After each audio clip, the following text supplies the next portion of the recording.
Hey people of Earth, I'm Kimani Hall and this is my channel Hauling This Together, where we do baking videos, decorating tutorials, gluten-free recipes, cooking videos, vlogs, just about anything that has to do with my lifestyle that I feel like is interesting enough to post on the internet. So if you like any of those kind of content or my randomness, then please consider subscribing, giving us a thumbs up. I did that early and that's okay. Leaving a comment down below and checking out a few more of our videos, because why not? For today's video, I'll be showing you guys how I made this edible heels, platform shoes, stilettos, whatever you want to call them, that can be easily placed on top of a cake or as a part of a cake in order to accessorize. It's completely edible and there are 0 molds that were used in the creation of this, and I'll show you everything that I did step by step so that if you're interested in doing something like this, then you can easily replicate. Thank you guys for checking out this video. If you want to become a part of our family, please consider subscribing and also following us on all our socials, which will pop up at the bottom left hand corner of the screen. That's my personal page and my business page. Now let's get into the video.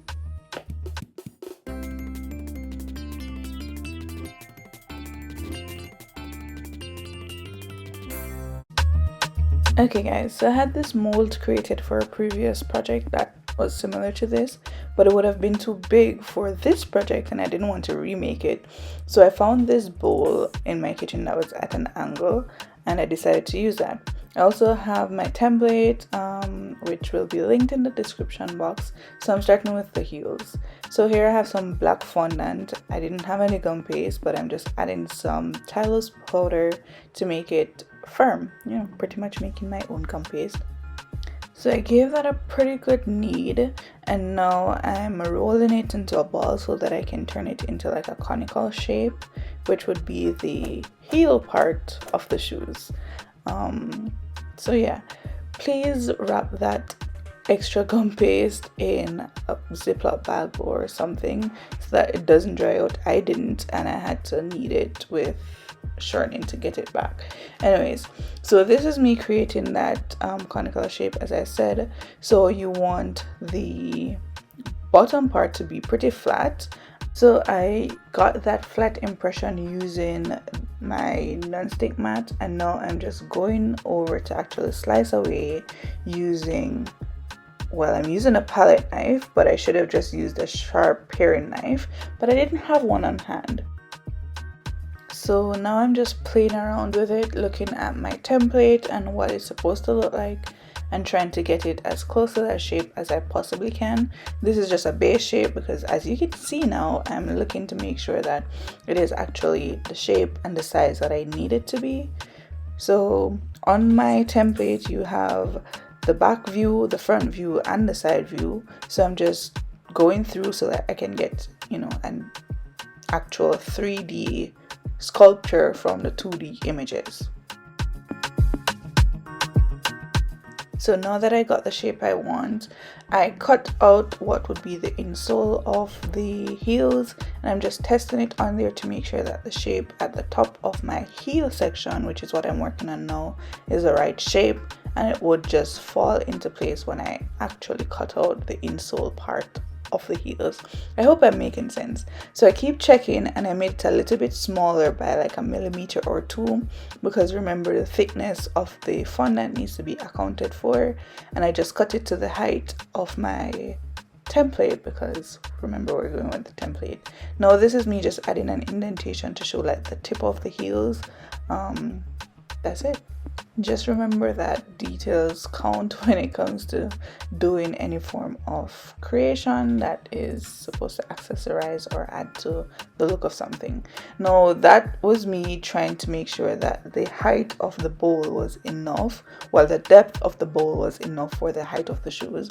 Now before the shoe set, it's important for you to put in the toothpick or skewer, whatever you're going to use to place your shoe on or in your cake, because when it dries it's going to be hard for you to create that hole without actually breaking the product. Also, if at any point you mess up your shape or your structure, then fondant is pretty forgiving when it's not dried, so just go through and make your corrections. Now I took out the toothpicks because I didn't want it to mess up my height calculations.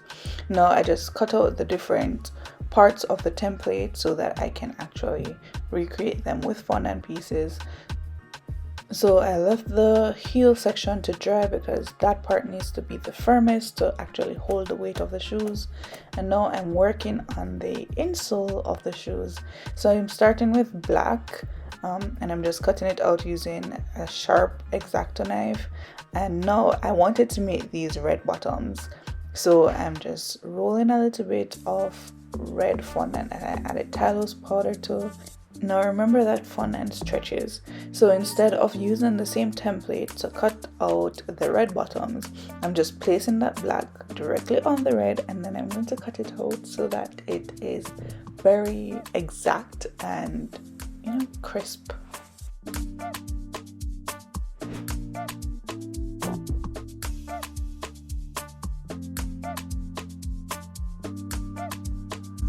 So here I just added some ivory food coloring to get like a nude flesh tone color, and I'm going to use that to make the insole of the heels. So I use the same template that I used for the black and the red part, and I just cut it out using, you know, the nude fondant. However, I cut off the part that would be like the toe section, so that is shorter, and I kind of downsized it by like 2 millimeters so that it would fall inside that shape that we created but would still show the shape that we created, if that makes sense. It will make sense when I put it together. So this is just me cutting that off. I didn't really have an exact measurement, I just kind of went with it, and I rounded the side so that it didn't have like a sharp cut, and I just placed it on top. So yeah, this is what I mean, so that the black would be more of an outline. Now I just used my stitching fondant tool, and I added some stitch around the inside of that last nude shape that we created. I hate doing curves with this, it never works the way I want it to, but yes, so that is the finished inside, and now I'm just putting it on my bowl so that it can get that heels shape that I need. Now the second part of the heels is done, and now we just need to move on to that front strap area, and I'm just cutting that out using the template, and I'm also cutting out the back section at the same time because I had the black fondant already rolled. Okay, so I just follow the same steps as I did before, creating that nude inside and then adding stitches using my fondant stitch tool. Pretty much self-explanatory at this point. Now the next step is to round the edges so that you don't have blunt cuts, and then to glue the pieces together. So you can use water to attach the fondant pieces together, or you can use edible glue. Whichever one is easier, then that's fine. Now I'm just making some strips using red fondant, which I will use to outline some different parts to add to the design of the shoes.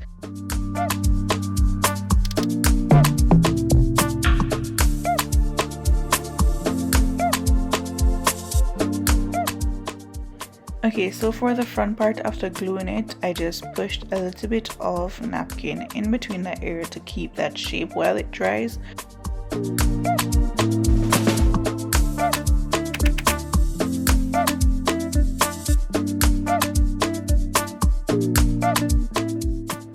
So I allowed both parts to dry completely before I put them together. Now, because there's a little bit of a gap in between and I didn't want it to look that way, I wanted it to be kind of seamless, I just created a mixture with fondant and some water, which created a paste that would dry hard as fondant, and it would actually just help me to disguise that gap that I have between the heel and that inside foot shaped part. I don't know what to call it, guys.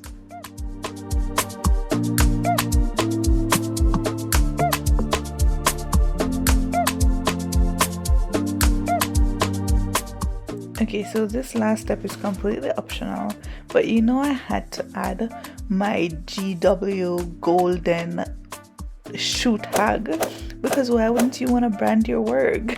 So that's the final step, and this is the end product. If you guys like this video, then you know what to do. check out my other videos, because why not? Leave a comment down below, like, share, comment, and subscribe.